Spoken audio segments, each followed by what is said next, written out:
Military leaks over phone chats. This is certainly the best way to finish off March and begin April as attacks on the Houthis increase and negotiations with Russia progress. Hi, Catherine here. I get that not everyone has been in the military, worked in a military environment, or even worked in a government job. In fact, the vast majority have not.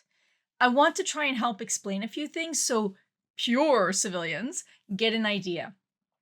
When I used to live on a military base here in Germany, we had AFN, the Armed Forces Network, as our television service provider. So not Time Warner or Comcast or whoever's out there in the States. This meant we received television shows from the States, but no commercials. Well, we had commercials, but they were never for products we were encouraged to purchase. Instead, we had military-made commercials, which informed us about military life and our health. Things like how the government charge card was used. Hotel bill. Yep. Movie tickets. Rental car? Yep. There's a lot you can pay for with your government-sponsored travel charge card. How to live in harmony with neighbors in stairwell housing or with a roommate in the barracks. Yeah, the new home theater systems make it just like being at the movies. You'd think they'd invite us up sometime.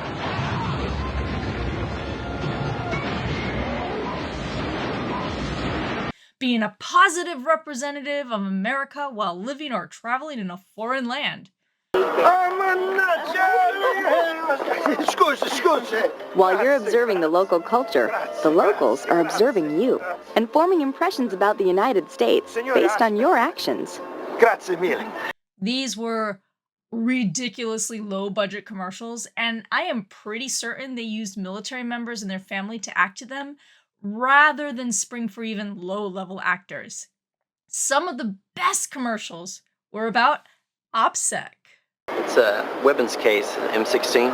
Wow, where are you going with that? To Dover, Delaware. Often, unclassified information seems harmless, and it usually is, but a trained enemy observer can piece together unclassified information to reveal much more. Be wary of conversations, even casual ones, because you never know who's listening. 11:30, gate 2. Love you too, bye.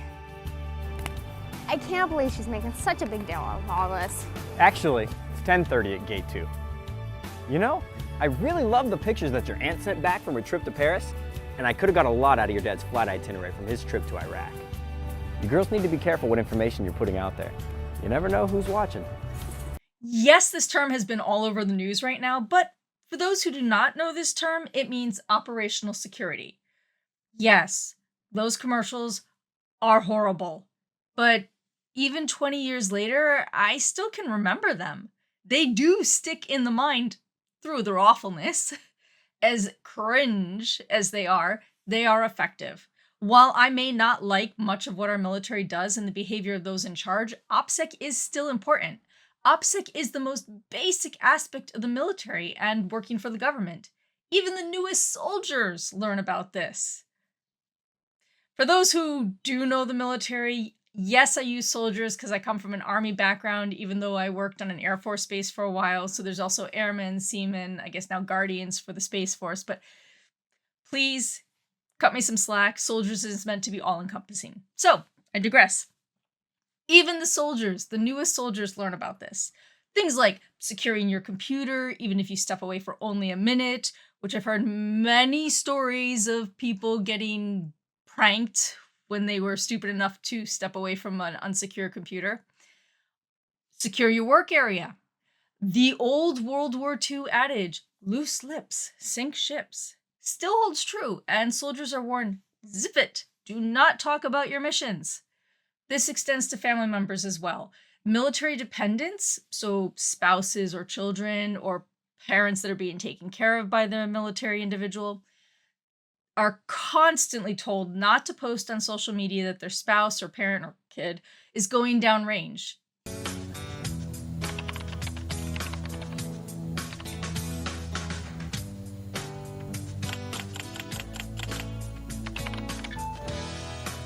Operations security. It's everyone's responsibility. Another military term, downrange, on a military deployment, or TDY, temporary duty. Hey, you learn a whole new vocabulary in the military. Even when it is common knowledge around a military base, when more and more information is posted, foreign agents can determine exactly which units are being sent where, and they have a good idea of military missions. This can all lead to a breakdown in security. Heck, even civilians who have nothing to do with security or military missions are inundated with security training. First, let me explain. There is a particular ID card that all military members have, and many civilian government workers also have. When I was the manager of an arts and crafts facility, I had this card, the CAC, or Common Access Card. This card is chipped and contains all the pertinent information if one is using government computers. As a college professor on a base, I have a simplified version, and it gives me very limited access to a particular base so I can teach college courses. I do not have a full CAC that allows me on the government computers. Even then, I still have to take security courses every quarter. I think I have like 6 different trainings I have to go through.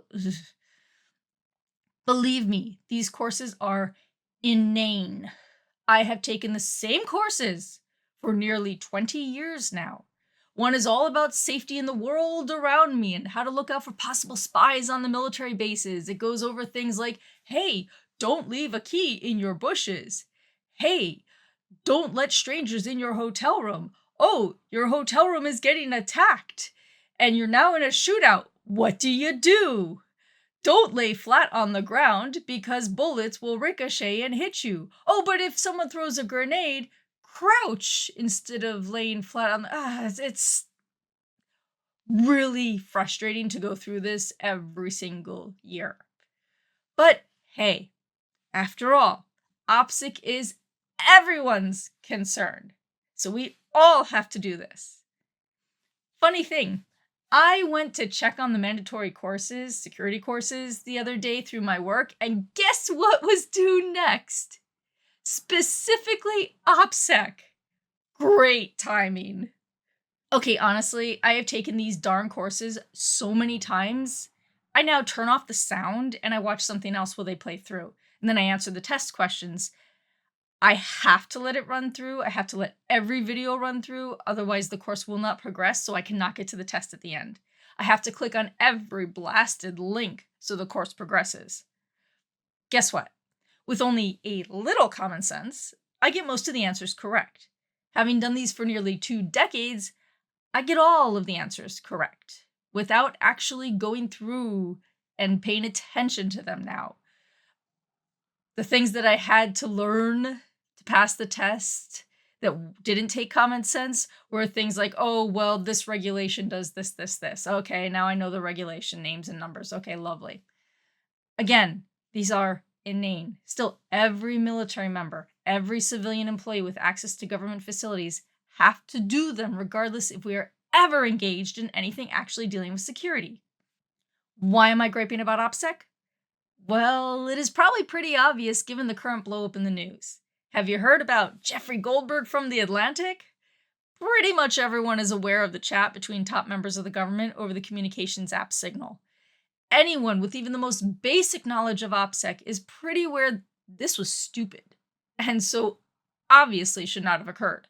This level of incompetence over lack of security, no joke, would have had any regular soldier under a court-martial trial. If they were really, really lucky and they were top-notch before then there would have at least been a counseling statement with a demotion in rank.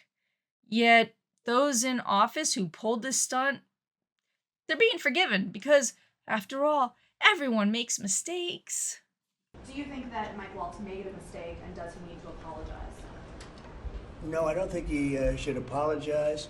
I think he's doing his best. Let's begin by looking at those who were on the chat. What was their background? Would they even know anything about OPSEC? There were a few who we could cut a little slack. This is because they were never in the military, they went straight into the private sector, or even straight into politics after college. They were probably a little familiar with confidentiality, such as in the business world, confidentiality agreements, or in law, you're not necessarily going to expose everything in the case. But they were not necessarily worried about methods used to communicate. These are Scott Besant, Walker Barrett, Brian McCormick, Stephen Miller, Michael Needham, Susie Wiles, and John Ratcliffe. I'm actually being a little generous with this pass. Some, like Susie Wiles, have been in the government so long, they should know a bit about security by now. But regardless, we'll let them slide. We will presume they were not aware of OPSEC. That still leaves 7 of the members of the chat who should have definitely known better. Mike Waltz, the leader of the chat, is the National Security Advisor. That right there makes it clear he should know something about security. Well, he should. He was also in the U.S. Army as a Special Forces officer. He was on active duty from 1996 to 2000, and then in the National Guard until this year when he took his role as the security advisor. He made it all the way up to colonel. For those unfamiliar with military ranks, this is the 6th level of officer ranks, known in the military as an 06 or a full bird colonel. That means he went through many years as an officer and made it up rather high. You don't get this overnight. It is pretty easy to make the 3rd officer rank captain, as long as you don't screw up too much. And it's not too hard to make the 4th rank major, but colonel's pretty high up. This also means not only did he have to take those OPSEC trainings I showed you, but he was in charge of soldiers, and he had to make certain that they completed their OPSEC training and was in a position to punish those who violated OPSEC. He should know a thing or two about OPSEC. Pete Hegseth, the Secretary of Defense, was in the Army off and on from 2003 through 2021. I say off and on because there are clear gaps in his service. He served 2003 to 2006, 2010 to 2014, and 2019 to 2021. So, interesting gaps. Still, all of these were in the Army National Guard. While this is normally inactive duty with your 1 week in a month, 2 weeks per year of active service, he was activated and served downrange. He made it to the 4th officer rank major. Again, this means not only was he responsible for taking numerous OPSEC courses over his time in service, he had to make sure his soldiers did, and again, he'd be in charge of punishing anyone who violated OPSEC under his command. Being downrange, he also knew firsthand how important security was in terms of preventing the loss of his soldiers or potential failure to missions. Joe Kent is the acting director of the National Counterterrorism Center. He still needs to be approved by the Senate to fully take on that position officially. No worries. I'm certain the Senate will vote along party lines as usual, and he will be approved. Even if there are a few outliers in the Republican Party, there will probably still be enough votes to guarantee he's in charge of counterterrorism.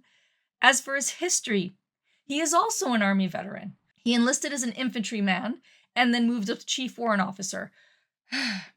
Okay, this is a little more difficult to explain for those unfamiliar with the Army. There are enlisted ranks, so all those privates, corporals, sergeants, the ones running around in the mud in the war movies, to keep it simple. Then most know there are officers, so the colonels and the lieutenants and the generals, the ones that sit around making the decisions at the higher levels.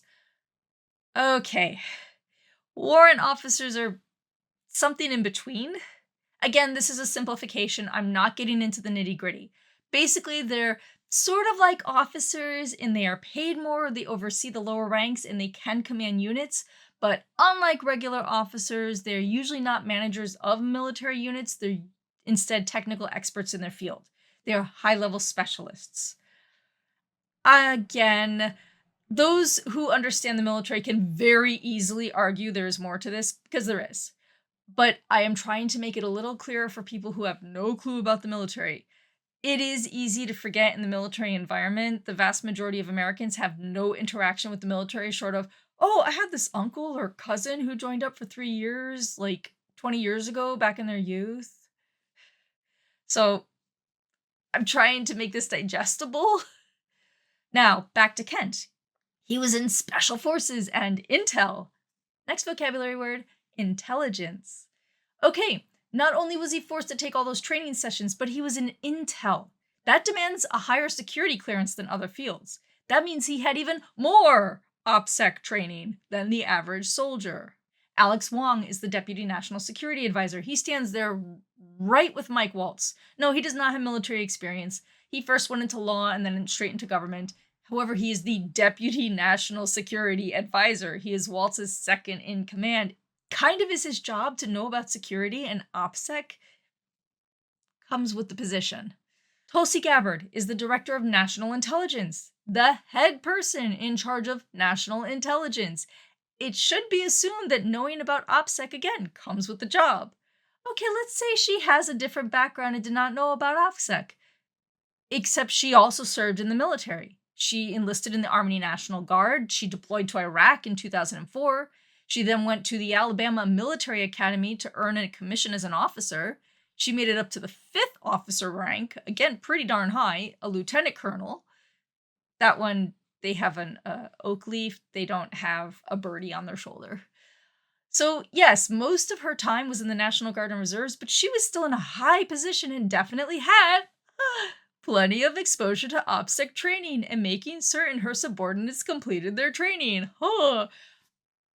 I feel like I'm starting to become a broken record. I'm saying a lot of the same things here with these individuals. Marco Rubio was a lawyer who went into politics, so no military service. However, he has been active in politics since 1999, when he won a seat in the Florida House of Representatives. He has been in the federal government since 2010, so we're talking a good 15 years here, when he won a Senate seat. He has been around long enough with the government to understand security. He was also the vice chair and later the chair of the Senate Intelligence Committee during his tenure. He knows definitely about security and OPSEC. Steve Witkoff. Okay, again, he does not have military experience. He strictly civilian, no problem. However, he is the United States Special Envoy to the Middle East. And for some reason, he's the one negotiating right now in Russia. I'm not going to get into that right now, really not. But he's the one negotiating in Russia. He kind of is dealing with military and diplomatic and war issues right now. Probably should have a little idea about security and OPSEC because he's negotiating with the Russians and he's on their turf and he needs to be careful about what is revealed. So one would hope he'd been briefed at some point in his life about security and OPSEC. Then there is the current administration's trophy, the author of Hillbilly Elegy, the rags to riches darling J.D. Vance. Unlike the rest of those with military service, he never became an officer or even a warrant officer. Instead, he did the standard enlistment of 3 to 4 years, his case 4 years, in the Marine Corps to get the GI Bill for college. He was a military journalist. This is not a high security clearance position, but he was certainly exposed to security. In addition to the regular OPSEC courses everyone needs to take, he also would have known how vital it was not to just print everything which was seen. When he served in Iraq, he would have learned about keeping quiet about mission essential information and would not have published sensitive details. He also had plenty of first-hand experience with OPSEC. God, this is repetitive. Now that it has been established that 7 members of the infamous Signal chat were quite familiar with OPSEC, let's look at the chat in question. First of all, there has been a lot said about the fact that Jeffrey Goldberg was even added to the chat. This is disturbing. First, Hegseth claimed Goldberg fabricated a hoax and he and others never texted war plans. No. Deny. Trump jumped on board with the hoax claim and supported Hegseth and his administration. Hegseth? How do you bring Hegseth into it? He had nothing to do. Look, it's all a witch hunt. Then there was Waltz's interview with Laura Ingraham. He was really inconsistent when she asked him how Goldberg even ended up on the chat. Waltz's first reaction was to claim he did not believe in conspiracies, but then proceeded to spin a conspiracy theory. You know, Laura, I'm not a conspiracy theorist, but of all the people out there, somehow this guy who has lied about the president, who has lied to Gold Star families, lied to their attorneys, and gone to Russia hoax, gone to just all kinds of links to lie and smear the president of the United States, and he's the one that somehow gets on somebody's contact and then gets sucked into this group. Next, he made a point of stating he did not know Goldberg and he never met him, he never interacted with him, and the journalist was not on his phone. Not on there. Then he contradicted himself by saying that Goldberg somehow placed himself on Waltz's phone, either through maybe some magical glitch or through deliberate deception. But I can tell you for 100%, I don't know this guy. I know him by his horrible reputation, and he really is the bottom scum of journalists. And I know him in the sense that he hates the president, but I don't text him. He wasn't on my phone.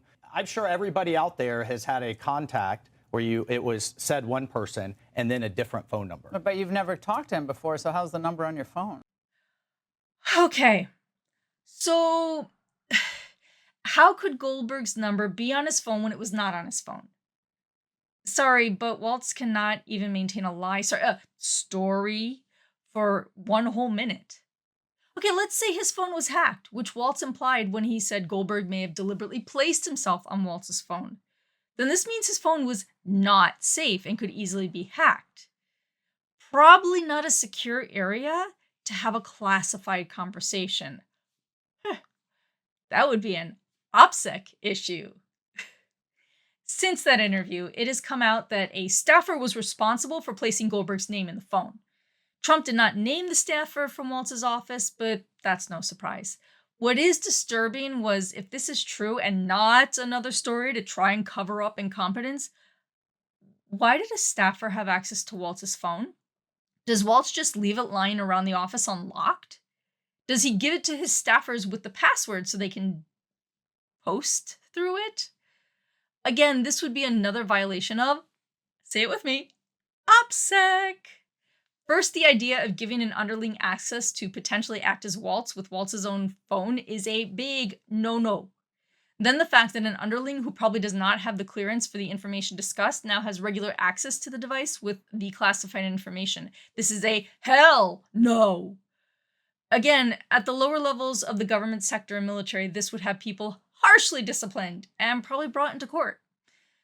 Even as a little old arts and crafts shop manager, shit would have hit the fan if I gave anyone access to my computer and accounts. Now we are dealing with national security and military missions that involve lives, not simply, well, what craft supplies should we buy to restock the store? This is Mike Waltz. This is a retired Army colonel in Special Forces. He sure as heck knows better. He is not a newbie in OPSEC. Okay, let's just move beyond the fact that Goldberg was on the chat.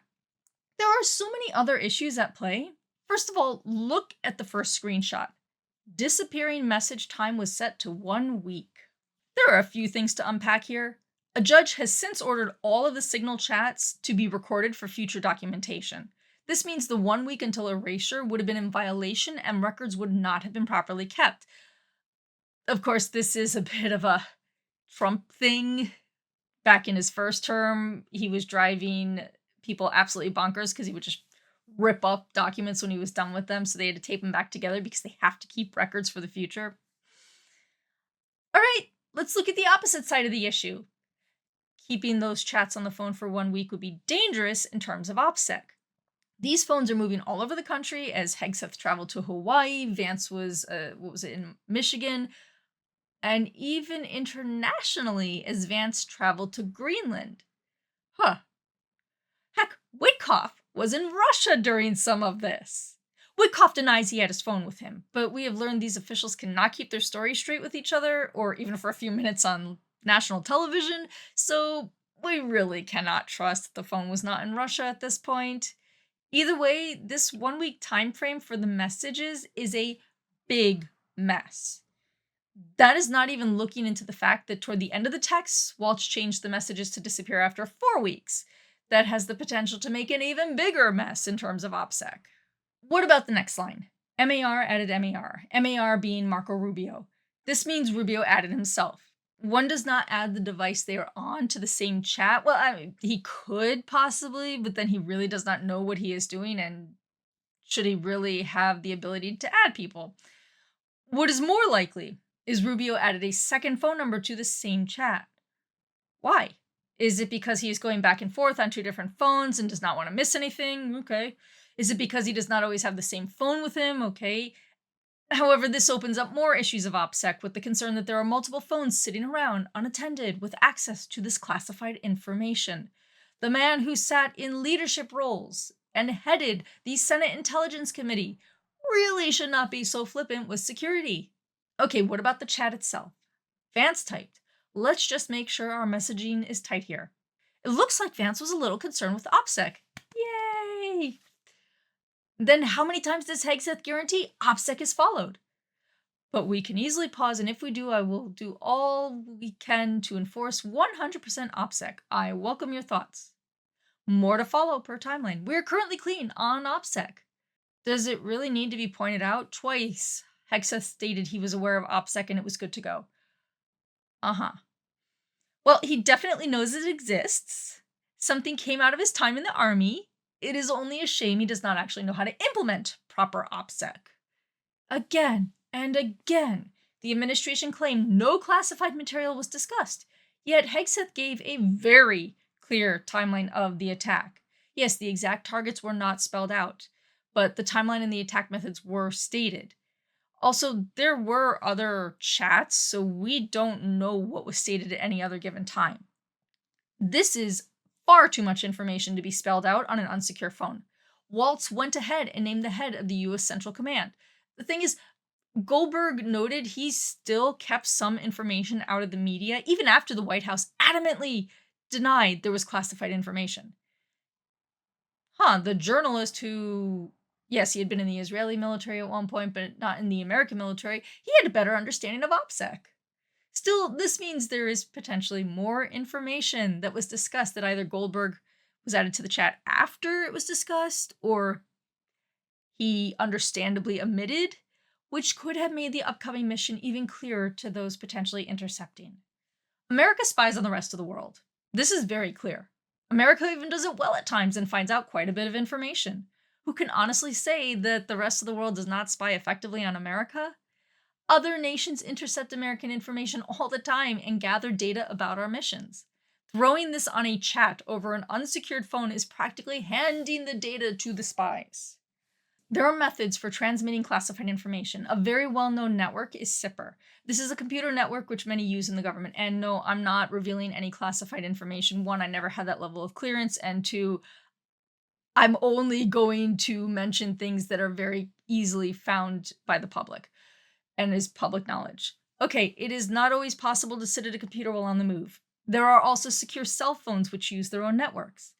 There was no excuse for using a standard commercial app to hold these conversations. Heck, back in 2023, there was even a memo put out that Signal was not a reliable program for government officials to use. As for the handling of this debacle, the Trump administration has taken the usual tact: deflect. Like in Waltz's interview with Laura Ingraham, he stated again and again the trope that Biden failed to do any of these attacks. Biden ruined the government, so the Trump administration has to clean up a big mess. Biden was an incompetent president. He couldn't do anything. He didn't know where he was going. He had no clue. This guy had no clue. This should have been done a long time ago. That sounds familiar. Oh yeah, what did Hegseth type? Need to stay focused on Biden failed and, Iran funded. Yeah, they need to stay focused on Biden failed. Then Waltz pushed the rhetoric that, if anything, this leaked chat showed how well the current administration worked together. Look at the wonderful attack they pulled off. What was an incredible strike. Not only did we take out people that the Biden team never could, that we took out headquarters, missile caches, and actually one of the leaders of the Houthi organization. We've since taken out several since.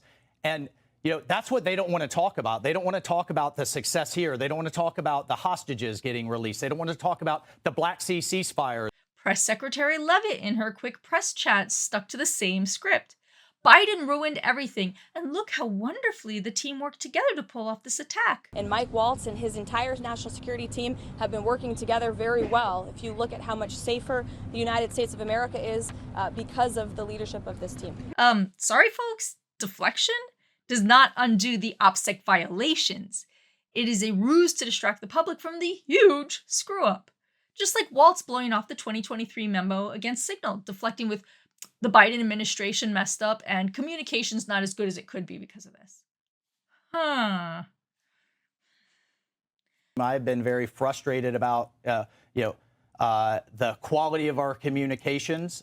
We are working to address that. It's one of the things that DOJ is doing. Trump and his administration made sure to try and discredit Goldberg and The Atlantic every chance they got.